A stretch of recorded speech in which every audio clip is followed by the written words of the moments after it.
The galaxy was vast, filled with wonders and mysteries that defied comprehension. Among these enigmas was the obsidian monolith, a towering alien statue discovered on a barren moon in the Andromeda expanse. It stood alone in a desolate crater, its surface smooth and reflective, as if carved from the void of space itself. For centuries, it had been a subject of fascination and fear. Every species that encountered it felt an inexplicable dread, a primal warning that screamed, "Do not touch." The Galactic Council had declared the moon off-limits, a sanctuary of sorts. Scholars, archaeologists, and scientists from 100 species had studied the monolith from a distance, theorizing about its purpose. Some believed it was a relic of an ancient, long-extinct civilization. Others thought it was a warning, a tombstone for a forgotten catastrophe. But no one dared to approach it. No one dared to touch it. Until the humans arrived. Captain Elias Vance stood at the edge of the crater, his boots crunching on the moon's brittle surface. Behind him, his crew, a mix of humans and a few curious alien allies, watched nervously. The monolith loomed ahead, its obsidian surface shimmering faintly under the light of a distant star. It was beautiful, in a haunting sort of way. "Captain," said Zainara, his Excelarian first officer, her voice tinged with unease. "You know the stories. No one touches it. No one can. The moment they get close, they feel something. Something terrible." Elias smirked, his gloved hands resting on his hips. "Yeah, I've heard the stories. The monolith is cursed. It drives you mad if you touch it. It's a trap left by an ancient evil. Blah, blah, blah. You know what I think? I think it's just a big, shiny rock, and everyone's too scared to find out what it really is." Zainara's antennae twitched in frustration. "This isn't just superstition, Elias. The data doesn't lie. Every species that's tried to approach it has reported the same thing, an overwhelming sense of terror. Even the Krell, who don't feel fear, turned back. What makes you think you're different?" Elias turned to her, his grin widening. "Because I'm human. And humans don't take, do not touch for an answer." The crew watched in stunned silence as Elias began his descent into the crater. The air was thick with tension, the kind that made your skin crawl and your instincts scream to run.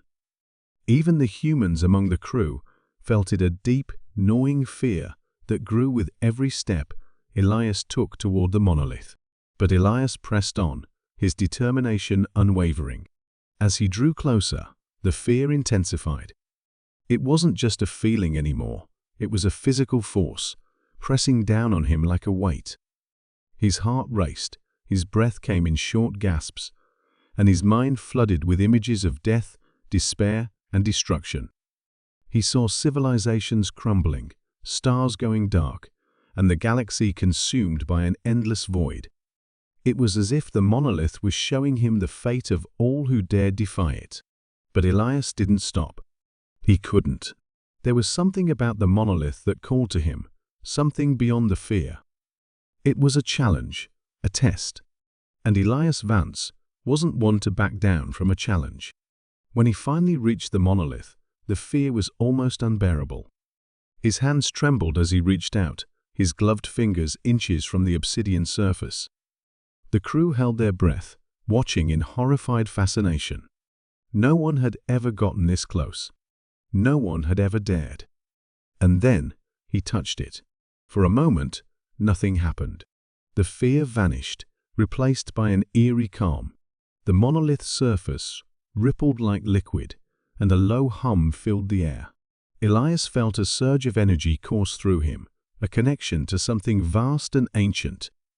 Images flashed in his mind, visions of a civilization that had once thrived, of a people who had built the monolith not as a warning but as a beacon for those brave enough to seek the truth.